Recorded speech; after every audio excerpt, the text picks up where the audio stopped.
right, welcome back. We got episode 2 of the Road to the Dance podcast. I'm excited to be back. I'm Chuck. I'm Alex, or I'm Chubby.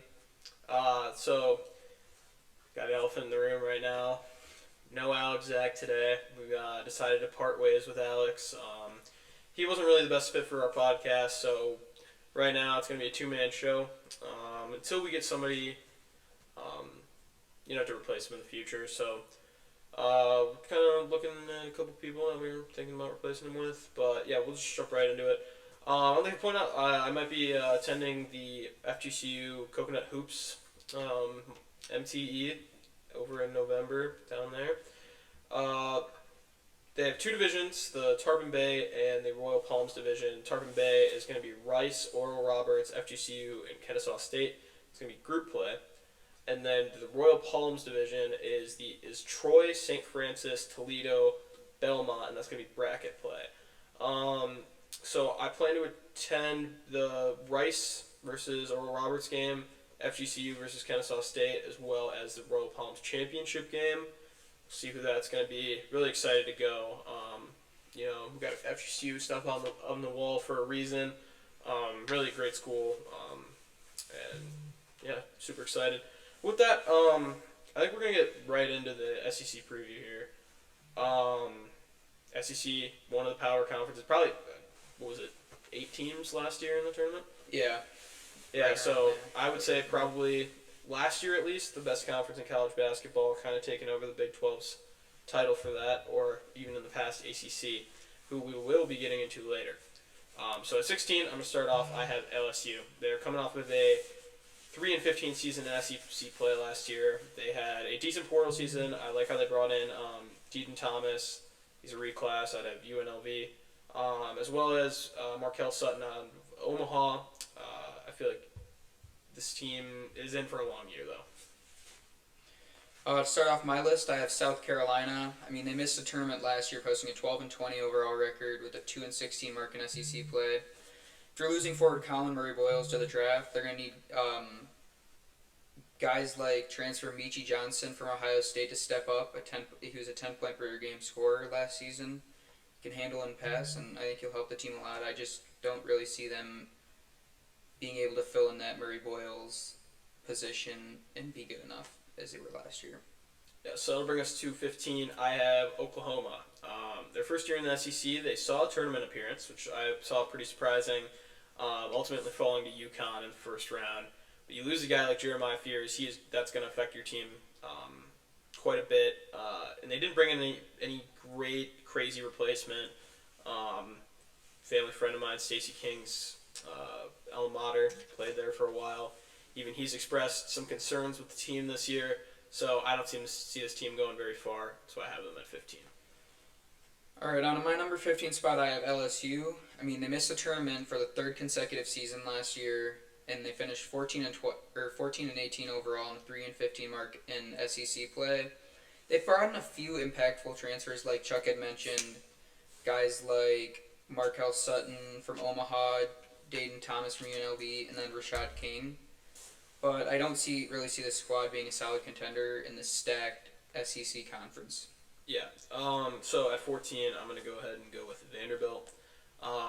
Probably one of the most irrelevant teams in college basketball. Who is talking about Vanderbilt basketball? Absolutely no one. I'll tell you that. But the Commodores have to replace some key production that they lost after a loss in the round of 64 last year, such as Jason Edwards, who you lose to Providence. They didn't really fill that gap. For that reason, I have them as a bottom feeder this year in the SEC. Along with Chuck, I also have Vanderbilt at 14. They made the tournament for the first time since 2017 last year with a 20-13 overall record, 8-10 conference record. I see the Commodores taking a step back into the season after losing 8 solid players, you could say, from last year's roster, such as Jason Edwards and MJ Collins. After losing 8 players to the portal, they did bring in 8 players, like Jalen Washington from UNC, and then Frankie Collins from TCU. I think this team will see improvement in the future, but like Chuck said, they're going to be a bottom feeder, and no one really thinks about Vanderbilt basketball. Yeah, Vanderbilt basketball, relevant at its finest. That brings us to 13. I've got South Carolina. I'm a lot higher on them than most. I think that they have a great recruiting season, bringing in 2 4-stars and Eli Ellis, pretty popular guy. And then Zacchaeus Walker. I think they will have impacts right away. So expect, some rough patches to start the season. But I think that they will have it kind of smoothed out by halfway through conference play. But again, gauntlet and SEC play. Will that 4-star impact right away be enough? I don't know. So that's why I have them at 13. At 13, I have Oklahoma. I mean, the Sooners are coming off a solid 20-14 overall record last year with 8-12 in the SEC. I mean, they're bringing in a solid transfer class after losing players like Chuck said, Jeremiah Fears, Duke Miles, and Yaya Keita. Some notable transfers that they're bringing in is Xavier Brown and Darian Reed, as well as a few other 4-star transfer players. Just like Vandy, I think this team will be good in the future, but just a bottom feeder right now.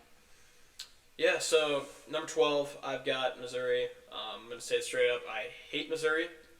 Illinois still owns them and will forever own them. But to set that aside, I think this team is kind of stuck in a mid-era in their program's history. You're not awful, but you're not great. I just don't really see this Missouri team as anything special. I don't think they're going to be a tournament team this year. So for that reason, I have them at number 12. For my number 12 spot, I have Texas A&M. Texas A&M, as well as most SEC teams last year, had a solid season, posting a 23-11 overall record, 11-7 in conference play. For losing Buzz Williams in Maryland, a lot of the roster went with him. Even though it's like a first year under a new head coach, I have a lot of hope in this team because they brought a massive transfer class. And I think they'll finish probably middle of the pack, but also could end towards the bottom this year. Yeah, my 11, I have Texas A&M. I said, they're set to begin a new era in the 25-26 season. Bucky McMillan takes over as head coach for the Aggies. You lose Buzz Williams, as he said, to Maryland. But McMillan will really inherit a great program. Buzz Williams was definitely building something there. Don't know if the Maryland switchover was exactly the greatest move. I think that, Power 5 to Power 5, kind of, middle of the pack, higher up-ish teams. I don't know if that was, a necessary move. But I think that Wade Taylor, that loss, that's going to be hard to cope with. So for that reason, I'm going to keep them at 11. At 11, I have Georgia. The Bulldogs made the tournament for the first time since 2015 last season, in year three of the Mike White era. Even though they'll have to fill positions from impact players like Asa Newell and Silas Demery Jr., they're getting some solid players like Jeremiah Wilkinson, who averaged 15 points per game last season with Cal, as well as St. Mary's guard Jordan Ross, who averaged just shy of 10 points. I don't see this team being much of a contender for a top spot in the SEC, but still some solid production from them. Yeah, at my number 10, I'm going to go with Texas. I don't see them being insanely good first year with Sean Miller coming from Xavier. I think that the loss of Trey Johnson in the draft creates a huge void for the Longhorns, and I think they have yet to fill it. So, yeah. On to the top 10 for me. My first team in the top 10 is Mississippi State. After their third straight NCAA tournament appearance, the Bulldogs hope to keep their streak going. I like the roster into the new season with notable transfers like Jaden Epps and Aker. Some players are losing are Michael Noko, Keyshawn Murphy, but they're gaining a few more players. But in my opinion, they're getting more notable or not getting as much notable players as they're losing. So I just don't see this team finishing on like the top half of the conference. Yeah. So my number 9, I'm going to go with Georgia. Sneaky good season last year, which is pretty rare for Georgia basketball. Definitely not a storied program at all. But, first time since 2015 making a tournament. I think they're going to build on that. You kind of have to if you want to keep up in this SEC play. But you're tasked with replacing Asa Newell and Silas Demery Jr.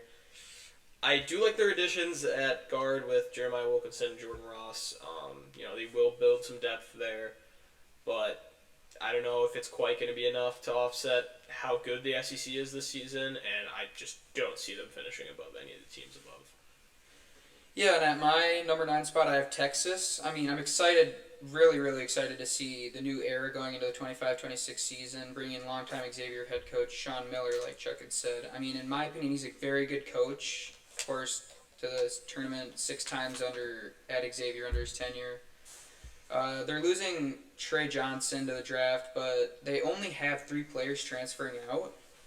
On the other hand, the transfer class they're bringing in is great, headlined by, of course, an Xavier guard, Dalen Swain, who averaged 10 points per game last season, and then the other Xavier player they're bringing in is Lucina Traore, another 10-point per game scorer, pulling in 10 rebounds a game as well, so that'll help them in the painted area. And a few other 4-star transfers, but I don't see this team really getting a lot better than they were last season just because the loss of course, their best scorer, Trey Johnson. Yeah, so that'll bring us to number 8. I have Mississippi State. They're definitely building something over there in Starkville. I want to say 3 or 4 straight years of tournament appearances now. Huge. I cannot express this enough. That is a huge save keeping Josh Hubbard. Then you bring in a great addition of Jalen Epps. He will be a huge impact at this program. Only downside is that you lose a lot of talent to the portal, and I mean a lot of talent. I think they had 6 or 7 guys leave to the portal. Number 8. At my 8th spot, I have Ole Miss. I mean, after their first tournament appearance since 2019, they reached the Sweet 16 with a record of 24-29 overall, 10-8 in the SEC. The only really notable transfer they're going to lose is 7'2" center John Bull, who didn't really record much consistent playing time last season. And the Rebels are bringing in a stacked transfer class consisting of 6 4-star transfers, headlined by AJ Storr. This team will add on to their tournament streak this season, in my opinion. Yeah, so number 7, same as his number 8, I have Ole Miss.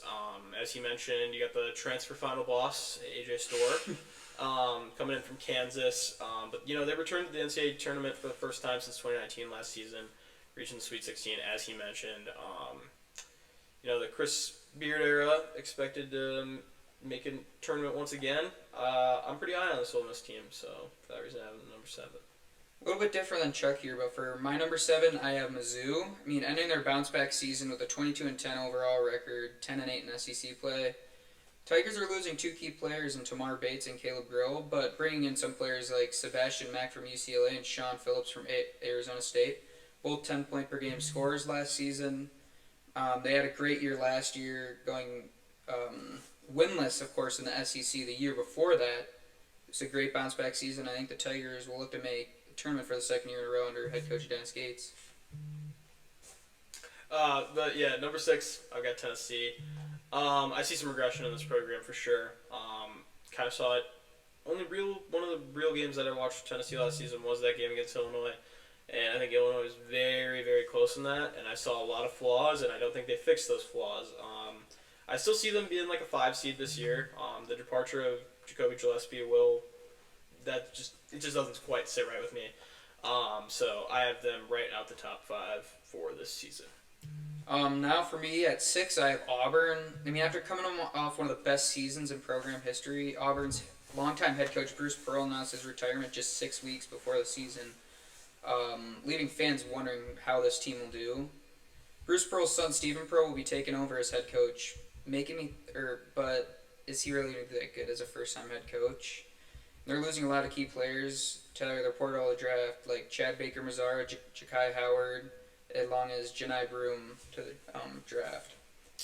Yeah, but I mean, as we saw recent news a couple days ago, pretty much the whole team's staying. I don't think they had anybody leave, so that's definitely a good side for Auburn. But that'll bring us into our top 5, as I have Arkansas. As with Calipari teams in the past, they lost a lot of production to the NBA, but they are also set to bring in one of the most stacked recruiting classes in the SEC this year, as they, headlined by 5-star duo of Malik Thomas and Darius Cuff Jr. Top 5 team for sure. Calipari always finds a way to get it done, so I don't see why he won't be able to this season.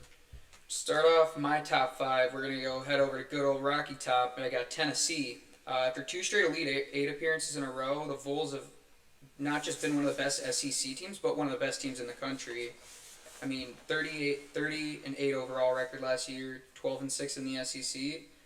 Vols are set to lose a lot of their starting lineup in production from years prior, such as Zakai Ziegler, Chaz Linear, Jordan Gainey, and Igor Milicic. They have some high school recruits coming in, like Nate Ament, who's a top 5 prospect nationally, and a few other 4-stars. And they also have players coming in from the portal, best being Jacoby Giuseppe, a 15-point per game scorer from Maryland. I personally think this team could finish in the top 3. It just depends on the production from guys like Nate Ament and if he can be like their star. Yeah. Number 4, I have Auburn. Before the Bruce Pearl departure, I had them probably around the 2 spot. I'm not gonna lie, but that kind of, with him leaving, that kind of flipped me around, and then I was predicting that I thought a lot of the players were gonna leave, like Pettiford and some of the others on that squad. But now that they're returning, I've kind of got them right in the middle. I'm gonna keep them at 4. Like I said, that production returning is gonna be big, but you lose your head coach, long-time storied guy at your program. Rough loss there. So, yeah, that's my number 4. At my number 4 spot, I have Arkansas. I mean, this might be a little bit biased. I'm not a big Calipari fan anymore, but this team won a better season than they had last year, in my opinion. As usual, Calipari, like Chuck said, brings in one of the best recruitment classes in the country, multiple 5-stars like Darius Acuff and Malik Thomas. The Razorbacks, although lost two very impactful transfers, like Boogie Fland and Zvonimir Ivisic, of course, to Illinois. But they're only bringing in Malik Ewan and Nick Pringle. I think this team will play phenomenally through the regular season, but it's hard to have hope in a Calipari team in March. I would know. Yeah, he would know. Which, speaking of he would know, I've got my number 3 team, Kentucky. Liking this roster with some great additions from the portal. Jaden, you could probably help me on the last name here. Jaden Quintance. Former Alabama forward, Mohamed Diabate. And then I got this one, Jasper Johnson. To top it off, you don't lose too much talent to the portal or draft, so I think that Kentucky, as always, will be a very strong team this year, and I see them probably being around a 4 seed in this year's tournament. To start off my top 3, I have Alabama. I mean, after back-to-back Elite 8 appearances, Bama will have to fill in some spots because key departures like Mark Sears and Grant Nelson, and also Mo Diabate to Kentucky, Darian Reed, Jaron Stevenson, all to the portal. On the other hand, they brought in some notable transfers such as Jaleel Bethea from Miami, former 5-star, and Taylor Bowden from FSU. Anyways, I could still see this team finishing top in the SEC. For sure. Number 2, I've got Bama. Another team I'm very high on. Something about me, I don't like most Wisconsin sports teams, so I'm very tapped in with the high school basketball scene here in Wisconsin. And Bama is building a Wisconsin powerhouse over there, bringing in Amari Allen, Davion Hanna, 2 local-grown Wisconsin guys, as well as Nate Oates. I think he's a top 3 coach in all of the SEC, if not top 5, all of college basketball.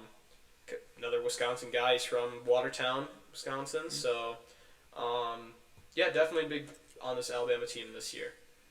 Headed over to Big Blue Nation. On my number 2, I have Kentucky, my personal favorite team here. I really like the way that Mark Pope has handled this basketball program for the last year and a half. But speaking now, I'm really excited for this squad to come in. I mean, Pope brought in a very, very great transfer class, one of the top in the nation. Some players to name are Mo Diabate from Bama, Jalon Lowe, which is a very good scoring point guard, 15-point per game scorer last season at Pitt. Jaden Quintance, who was originally committed to Kentucky, but after Cal left, went to Arizona State, had a phenomenal freshman season. And Cam Williams from Tulane, who's going to be very underrated as he's been cycling a lot of draft buzz. And then, of course, national champion Denzel Aberdeen from Florida. Also 4-stars Jasper Johnson, Malachi Moreno, and Braden Hawthorne. The biggest for Kentucky is return of star guard Otega Owe for his second season with the Wildcats, 15 points per game last year. He should be their best player, and they're going to make another great run in the tournament under year 2 of Mark Pope. And that'll bring us to number 1. I've got Florida. The defending national champs only get better this year as they bring in some elite talent through the portal. Todd Golden brings in some crazy dynamic guards like Boogie Flan and Xavier Lee. You know, complement that with a strong returning front court. Establishing a mix of offensive firepower this season and some defensive balance makes them pretty overwhelming favorite this year in the SEC. So for that reason, I'm going to have them at my number 1. And as well as Chuck, for me, rounding off the SEC preview, I also have Florida. I mean, after coming off a national championship, I think this Florida team will keep their foot on the gas pedal. Finishing last season 36-4 overall, 14-4 in the SEC, and they were tournament champions in the SEC and, of course, all of the NCAA. Yeah, national champs. I mean, they lose guard Walter Clayton and Denzel Avery into the portal, well, to the draft and portal. I don't think this will affect the Gators that much as they're bringing 2 of the best transfer guards, like Chuck said, Xavier Lee and Boogie Flan. Lee averaged 17 points per game, 6 rebounds, 5 assists on 45-36 shooting splits from the field. And then Boogie Flan, who had a phenomenal freshman season at Arkansas, 13 points and 5 assists per game. Honestly, I think that this team's backcourt's getting better after losing, of course, Walter Clayton. Florida will be the top pick amongst most people in the SEC, in my opinion. Yeah, I think Xavier Lee is really just a underappreciated guy, especially, you know, being at an Ivy League school. Obviously not much media attention over there, but, I mean, I think he is truly one of the most dynamic guards we've seen in college basketball for a while. But, yeah, that'll bring us right into some recent commitments talk. You know, headlined by Taylon Kinney, commits to Kansas, the 5-star recruit, ranked number 17 on the ESPN Top 100. Class 2026, coming out of Overtime Elite, pretty popular on social media as well. So yeah, what are your guys' what's your thought on the Taylon Kinney commitment? I think that, of course, I feel like Kansas was the right pick for him. I feel like it just fits him. I don't really think he'll be an NBA draft guy after year 1 at Kansas, but I think year 2, 3, or maybe even just, you know, use all of his eligibility and just stay at that program. But yeah, I think it's really good for Kansas to bring in, of course, 17th ranked player in the nation out of Overtime Elite. Yeah, I definitely see what you're saying. With, you know, him not being an NBA guy, I agree with that take. I don't think he's going to be an NBA guy out of the first year, especially in a possibly very, very stacked Kansas team, as we might get into here in a little bit. But I think this, with the modern state of college basketball, if he doesn't really get going that first year, I think he's going to transfer out, which could really serve as a wrecking ball to his career. I think that within college basketball, development on a team is not really a factor anymore. It's kind of you're in, you're out, you're in, you're out. It's rare to see those guys that return for their full eligibility, especially with, you know, nationally recognized huge stars like a guy like Taylon Kinney. So, he picked Kansas over Indiana, Arkansas, Oregon, Louisville. Do we think he made the right decision? I feel like he fits the Kansas type vibe because he's not going to be a one and done. If he wanted to be a one and done, he would have gone to like one of the other schools, but Kentucky and then Calipari, you got Arkansas. So I feel like those are probably the two that would be those one and done schools. Yeah, I feel like he did pick them or make the right choice with Kansas. I feel like it just fits him as a player, and he'll be very good for him.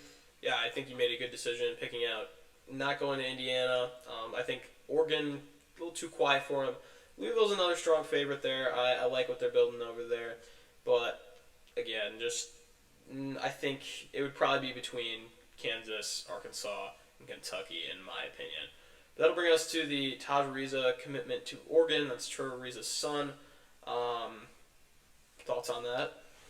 Not much thoughts from me over here, but I don't know. I think, of course, having that NBA presence throughout your life, of course, with his dad, I feel like we've seen has been really good with players, like, of course, the Currys and, all the NBA guys that have just been around the game for a long time. It's just helped them excel over other players. Yeah, and especially I think that's really big with like the role players. If your dad was a role player, I think that's going to excel you to be a star. I mean, like we said, Del Curry, not exactly, an all-star, and then he, has Steph. Steph, probably greatest point guard of all time, in my opinion, between him and Magic Johnson. But then if you look at guys like, how did Michael Jordan's sons play out? Both college guys. I think one of them went to UCF, but nothing really panned out in the NBA. And as we're kind of seeing right now with Bronny, going to USC, heart problems. I think he made the wrong decision of going to the draft. Yeah. But what can you do now? You're in the NBA, bouncing around the G League. I've always kind of been a little bit of a Bronny hater. Not so much a hater, but like more of a non-believer. I don't see him panning out. I do kind of believe in Bryce, though. I think that Bryce is overhated for sure. As we saw in that Arizona, little scrimmage that they had going there. I know it's kind of, you can't base yourself too much off of it, especially with Rob Gronkowski getting ejected in the middle of that. I don't know if you saw that, but I think there were some flashes of something that could be really good there. But yeah, do we think that this could have an impact on the Tyron Stokes commitment? I personally don't think so. Yeah, I think you narrowed it down to his top 5. I think it's almost identical to Tyron Stokes' top 5, top 6. Top 5 is Kentucky, Louisville, Oregon, USC, and Kansas. Yeah, so he throws USC in there. Gets rid of Indiana. Yeah, Indiana. Yeah, so no Indiana. Where predictions? Where do we think Stokes is going to commit? You know my answer. He's originally from Kentucky, moved to California. I think it's between Kentucky and Louisville. But the first crystal ball prediction came out, and he was crystal ball to go to Kentucky. Yeah, I definitely see the Kentucky buzz there. However, I think he's going to go ahead and go to Kansas, join his buddy over there. I could also see Louisville, like you said, but I feel like that's one of the problems with Louisville basketball right now is they're missing out on these top guys as a second option. They're not that top option. They're the next guy up. You don't want to be number 2 in recruiting.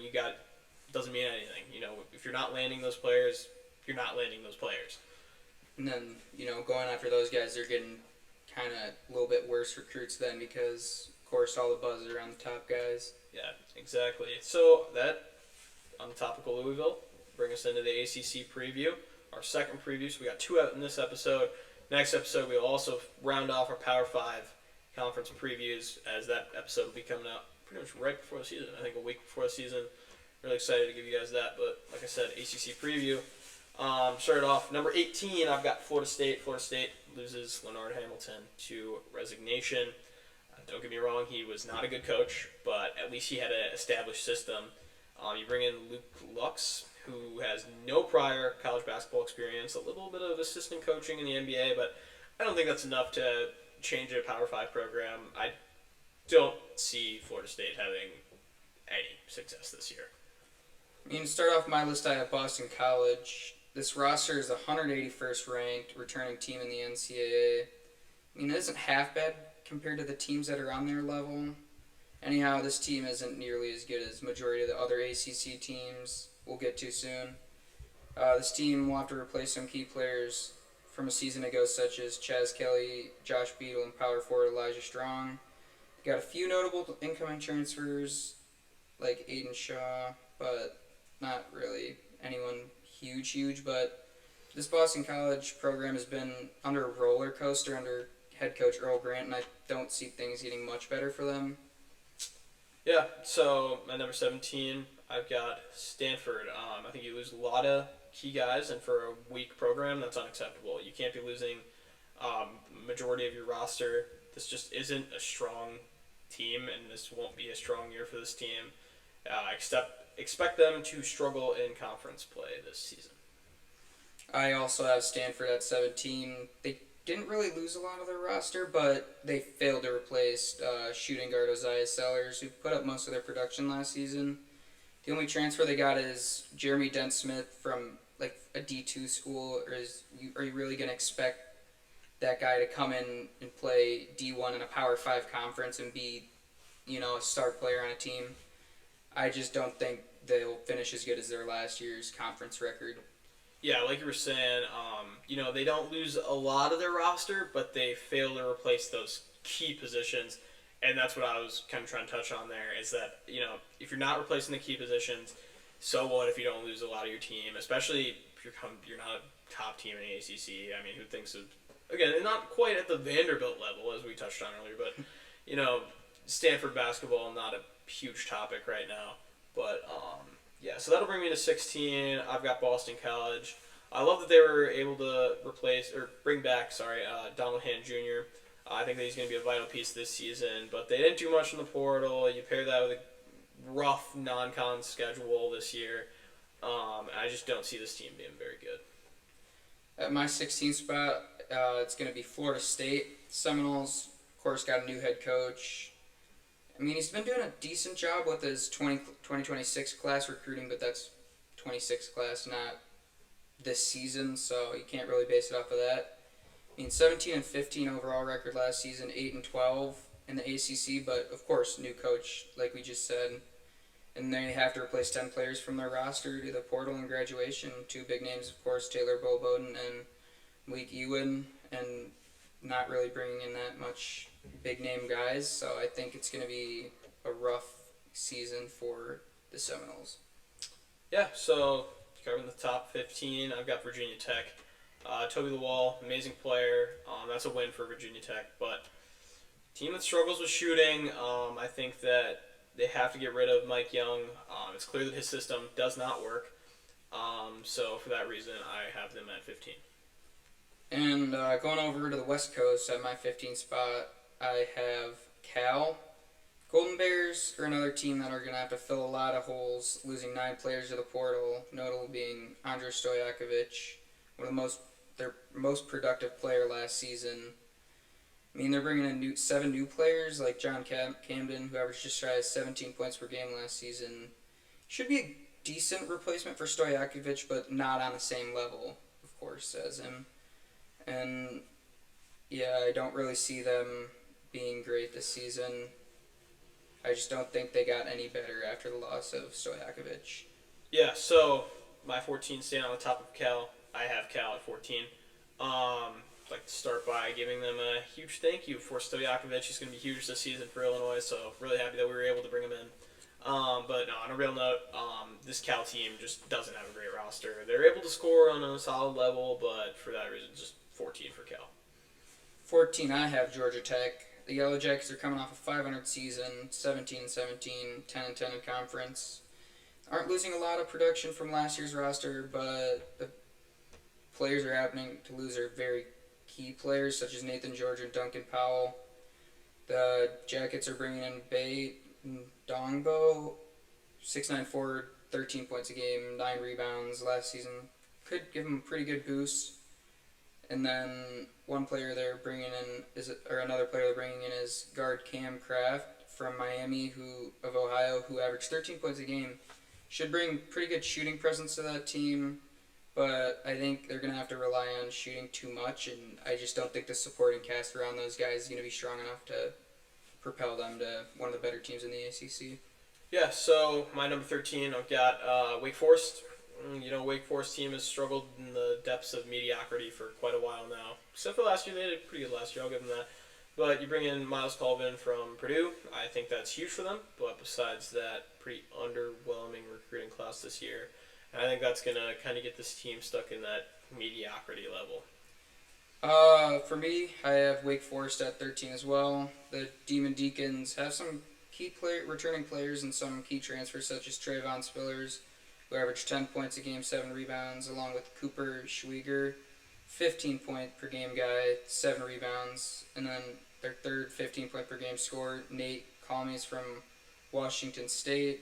Coach Steve Forbes has been keeping this team on the top half of the ACC standings for the past few years, but after losing Hunter Salas, and the overall talent of this team is just a huge concern to me, which is to the point where I've just put them at the 13th spot in my rankings.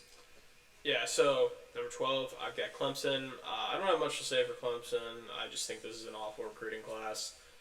With that being said, I don't think this team's going to be horrible. Like I said, I have them around the 12th spot. But definitely a down year for the Tigers this year.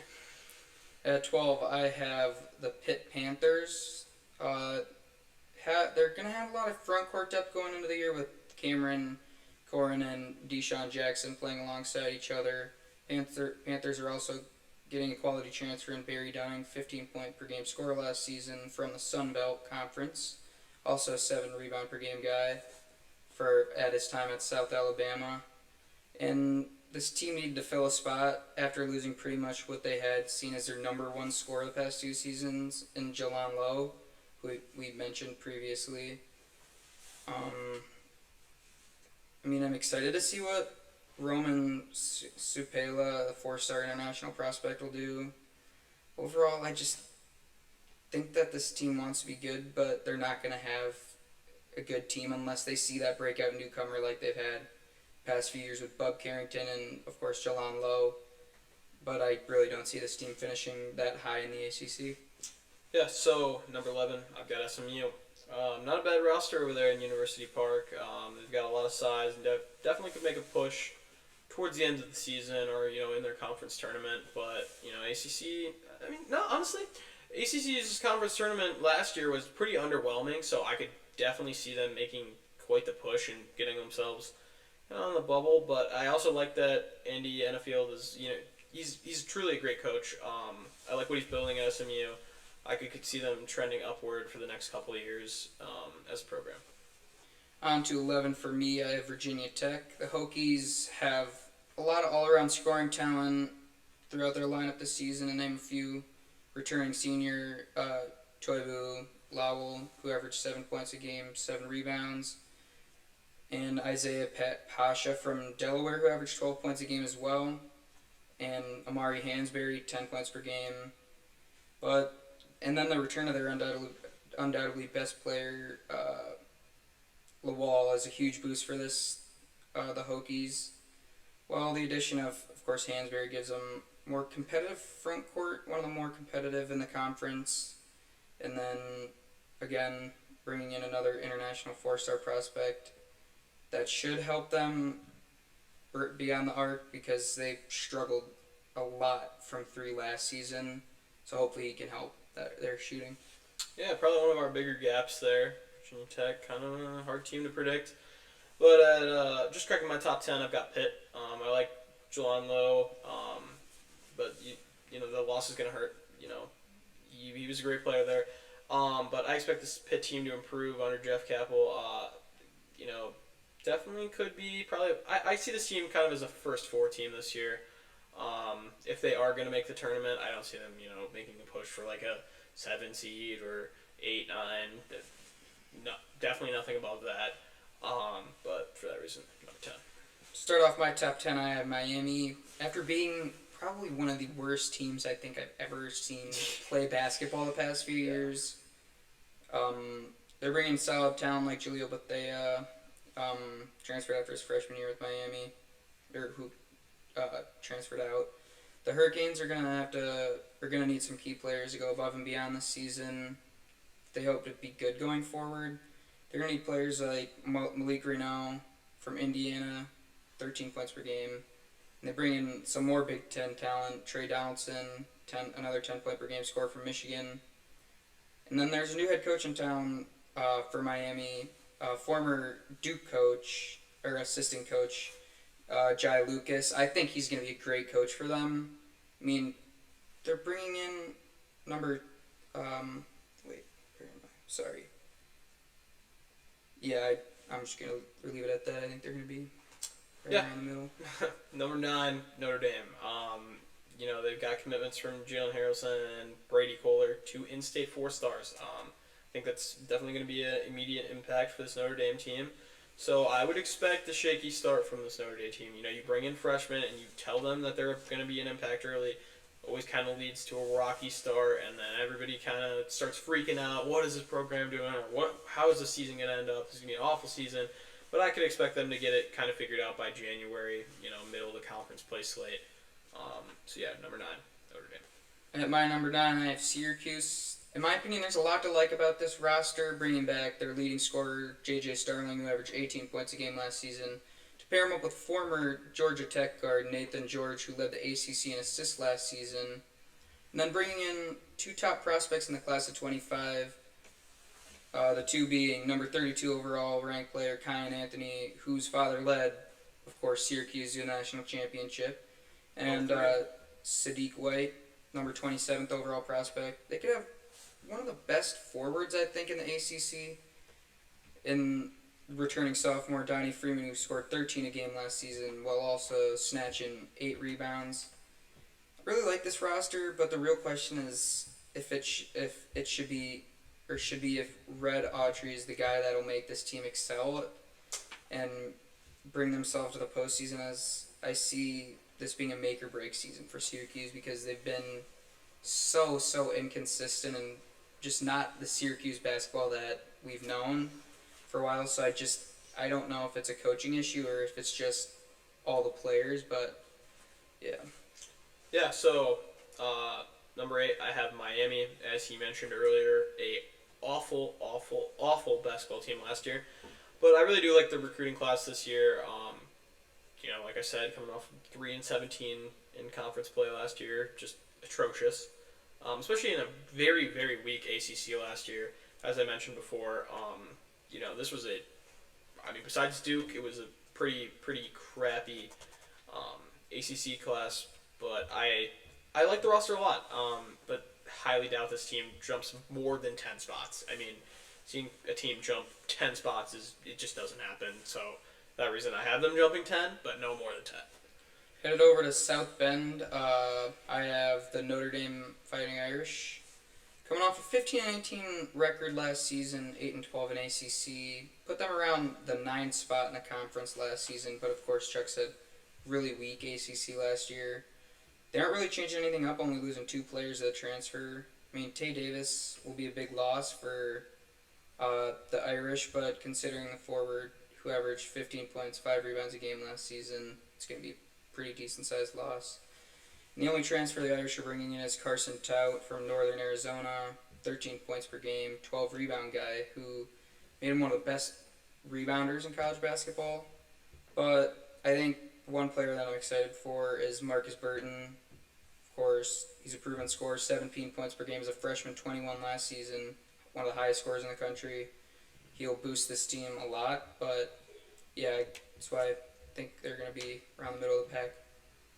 Yeah, so number 7, I have Virginia. I hated Virginia's scheme these past couple of years, but they bring in a great coach, Ryan Odom from VCU.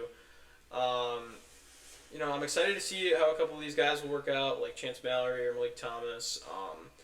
It's kind of hard to predict for this Virginia team. Have them right in the middle of the pack, number 7. My number 7, I've got Clemson, a little bit different than Chuck. They've had a few consistently solid seasons, being ranked for a bit, beating good teams. This next season should be a sight to see because head coach Brad Brownell is going to have to do a complete rebuild, basically. Landed one of the best front court duos in the ACC, those two being Nick Davidson, 16-point per game scorer, and Carter Welling, 13-point per game scorer. I think the real question lies in the backcourt for the Tigers. His only real guard is Middle Tennessee transfer Justin Porter, who scored 15 a game last season, but coming from Middle Tennessee. Never know. This program is going to need another guard to have a breakout season, or else their perimeter is looking very weak. So, yeah, middle of the pack for them. Yeah, one of the weirdest losses this year from Clemson was Ian Shefflin, their power forward. Lose them to their football team. Just an odd loss that I pointed out. But yeah, with that being said, I've got my number 6. Probably, our biggest gap here. I have Georgia Tech. I think they're building a great program this past couple years. Definitely under the radar. But 500 season in conference play with an 8th place finish last season. Only bad loss, Nathan George, Syracuse. In my opinion, you improve a lot bringing in Chaz Kelly. I think he's from Boston College. I think he's definitely a sneaky good player. Made a huge impact on Boston College's roster last year. I was able to watch a couple of Boston College games, and I think since Boston College, under the radar team, you don't hear a lot about him. I think he's definitely going to be a great player for this Georgia Tech team. Couldn't be higher on this team. Like I said, have him jumping up 2 spots from last year, number 6. My number 6, I have Virginia, and thank God Tony Bennett is no longer the head coach for the Cavaliers. So they bring in Ryan Odom, who will have this Virginia's offense looking quite different from the Bennett area. Of course, slow pace of play, all defense, nothing else. Terrible basketball to watch. Yeah, Odom has two very good guards to make a playbook around, bringing in a 20-point per game scorer, Malik Thomas from San Francisco, and then the other guard being Sam Lewis from Toledo, who averaged 16 a game. His backcourt should be pretty deadly with two very good scorers. The key, though, will be the Cavaliers' front court, which includes multiple international pieces. Ugana Onyenso, 7-foot junior, hasn't really lived up to his 5-star hype, of course, going into Kentucky, but this Virginia program looks to be turning around for the better going into the next season, or the new season. For sure. So, number 5, got North Carolina. Well, this UNC team is going to be a tricky one to predict. I see this team's floor all the way at like a 12. I mean, but then ceiling could be all the way up to like a 2. They are blue blood, so I expect them to finish higher up. I'm having them kind of crack right up in the top 5. Lose a couple guys, but you bring in a couple guys. So, not much to say about this UNC team, but number 5. On my top 5, pretty big gap here. I have the SMU Mustangs. Only ACC team that are bringing back 3 double-digit scores from their previous roster last year. Kevin Miller, 6-foot senior guard, 13 points, 5 assists last season. Samet Yigidoglu, who was an international standout from his freshman season last year, 10 points. And one of the best centers in the conference, of course. He could be. And the Mustangs are also bringing a very great scorer in Jaron Pierre from Jacksonville State. 21-point per game scorer. I mean, he could be another highest scoring player in the country. Could be pretty good there. But he'll have to step into a pretty big role in SMU. And the real worry for me is just going to be their defense. Because I think their offense is going to be enough to win games, but the defense is what scares me there. Yeah, definitely a lot of size of that SMU team. Bringing in my number 4, I've got Syracuse. Another big gap here. Not so much agreeing on the ACC rankings here, but I'm going to be honest. This is definitely, as he mentioned, a make or break year for the Syracuse team. Been on the decline for quite a while now, but I can't say enough about this freshman class. Bringing Kyan Anthony, son of Carmelo, 03, led this Syracuse team to a national championship. And then bring in another Wisconsin guy, Aaron Womack. We were able to see Womack play last year, and I believe the second round of our state tournament. And he's a great player, great leader. I don't see him making a huge impact right off the bat, but I could definitely see him rotating in towards the end of the season and making an impact once it gets to that conference tournament, or where you're trying to see if you can get yourself out of that bubble range, which this team could definitely find themselves in. But on the other end, they could definitely see a top performance, and they could be at the top of the ACC this year. We'll see if he has that clutch gene for Syracuse. I know he had it for Dominican High School. But yeah, Syracuse at my 4. My 4, I have the Tar Heels of North Carolina. This roster is going to be a complete 180 compared to last year, starting with plenty of size up front. Seth Trimble, 6'3" senior guard, 11.5 points per game. He could be a go-to guy in Hubert Davis's offense, while another Wisconsin guy, Luka Bogovac, is coming in as a 4-star, one of the top international players in his class. The Tar Heels are also bringing in one of the best players in the class of 25, Caleb Wilson, 6'9" forward, 8th overall prospect in the country. I think this team has a lot of depth, but they don't really have that go-to guy that they need. And I'm excited to see who will step into that role for them. But, I mean, like Chuck said, blue blood, hard to go against them in the top 5. But just with the lack of that star player, I just can't see them finishing in the top 3 for me. I think they're going to stay at the 4. Yeah, I couldn't agree more with the UNC takes there. At my number 3, I've got Louisville. Really outstanding roster overhaul by Pat Kelsey, who led the team to 27 wins and a tournament appearance last season. The Cardinals secured a top tier recruiting class, highlighted by 5-star Michael Brown Jr., projected lottery pick. You bring in a trio of elite shooting transfers. Expect this team to make a deep tournament run this year, even all the way up to the Final Four. I could see them. But number 3.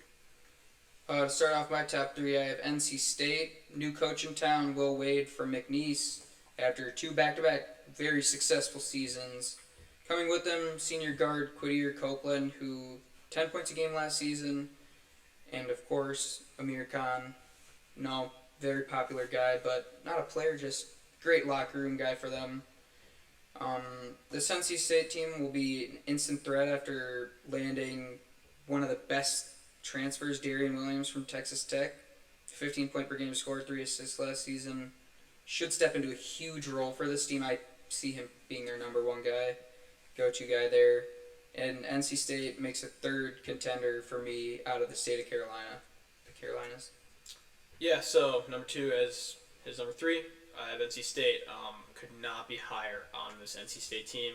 Will Wade is easily one of the best coaches in college basketball right now, bringing in pretty much his whole McNeese squad, guys like Copeland and a couple other guys, but truly amazing culture over there at NC State. I think they do a really good job of balancing like humor and then getting the business done. Definitely on the business side, we know that this team's going to be great this year. But on the humor side, we saw guys like Amir Khan. They're funny. They bring great energy to the locker room, and you need a great energy in a long college basketball season. They are students after all, so have that bond with another just fellow student. I think it's really important. And then I don't know if anybody saw the Ryan Hammer bit with the team this past week. Hanging out with them, practicing with them. See a podcast guy hanging out with the college basketball squad. I definitely think that's really cool. So big things this year for this NC State team. At my number 2 spot, I have Louisville, another Kentucky team at the number 2 spot. The Cardinals had a great year one with Pat Kelsey era, hoping to follow up with this campaign being even better. Bringing in both Ryan Conwell, who averaged 16 points per game at Xavier, and Isaac McNeely, 14 points per game at Virginia. Both phenomenal shooters, both over 40% from the field or beyond the arc. I think they'll be 2 of the most impactful transfers. Not the best, but they'll impact this team a lot. And also bringing in one of the top players in the class, like Chuck said, Michael Brown, number 6 in the class. Could be a breakout. Could break out as one of the best freshman guard. Could be one of those 4-year guys in college. This Louisville roster could even, maybe get to number 1 by the end of the season, in my opinion. But right now, I have them here at 2nd. Yeah, so brings us to the number 1, what you guys have been waiting for. Who else would it be? I got Duke. Coming off of a Final Four appearance, it's definitely hard to improve a roster. It's very rare to see a Final Four team improve their roster. But what does Duke do? They go out and nearly build a better roster than last year. I wouldn't quite say better, but I think they're definitely up there. Excited to see what the Boozer twins look like in action this season for Duke. Couldn't say more about this Blue Devils team. I mean, as well as Chuck, Duke number 1. Mostly everyone has Duke at number 1. Top of the college basketball pedestal for a long time now. Powerhouse of the ACC forever now. The Blue Devils have been one of the best recruiting teams ever, bringing 5-star after 5-star, despite losing much talent from last year, like Con Knuppel, another Wisconsin guy, Kamon Mallywalk and Cooper Flagg. They're bringing in more 5-star freshmen, including Cameron and Caden Boozer, both 5 stars, and then the other 5-star Dame Star from Italy. Best part of this team will be the remaining players of the sophomore class that I think are capable of breaking out this season. For sure. And I think Duke is going to have the highest ceiling out of every team in the ACC and even all of college basketball. Yeah, you can definitely see this Duke team being a national championship contender. But that'll wrap up our ACC preview as well as our SEC preview. And mostly this is episode. Like I said, lost Alex Zach for this episode. Might see him back, might not see him back. We'll have to, see in the future. But next week or 2 weeks, again, till the season starts, we go every other week. Once the season starts, we got episodes for you guys every single week. But next week, we have the Big 12 and Big East previews. Big East I'm excited for. I'm excited, yeah, for the Big East. Not a lot of teams in the Big East, so you get teams that it's tough to predict with the Big East. Personally, yeah, one of my favorite conferences. Always exciting over there. It's always a battle. Big 12, again, besides the SEC, I would say it's the top tier basketball conference. And then, yeah, we'll be real close to the season, so I think we'll be starting to mention our game schedule as we'll be attending some games this year. Definitely share that with you guys. But yeah, that'll wrap it up for this episode, and we can't wait to see you guys for episode 3. Yeah, make sure you follow and subscribe to Instagram, TikTok, Apple Podcasts, Spotify, YouTube. That's the 5 that we're on right now. Don't really think we're going to enjoy anything else. Maybe Twitter. Maybe see Twitter. I mean, I'd just like to give a shout out to Chuck for, being ready, being here, taking time out of his day to do this, and of course, our producer, Vinny. Yeah, big shout out to Vinny. Wouldn't be possible without him. Same here for him, making time out of his day, coming to do it. Didn't see a certain somebody do that, but yeah, so that'll wrap it up for episode 2. Hope to see you guys in episode 3.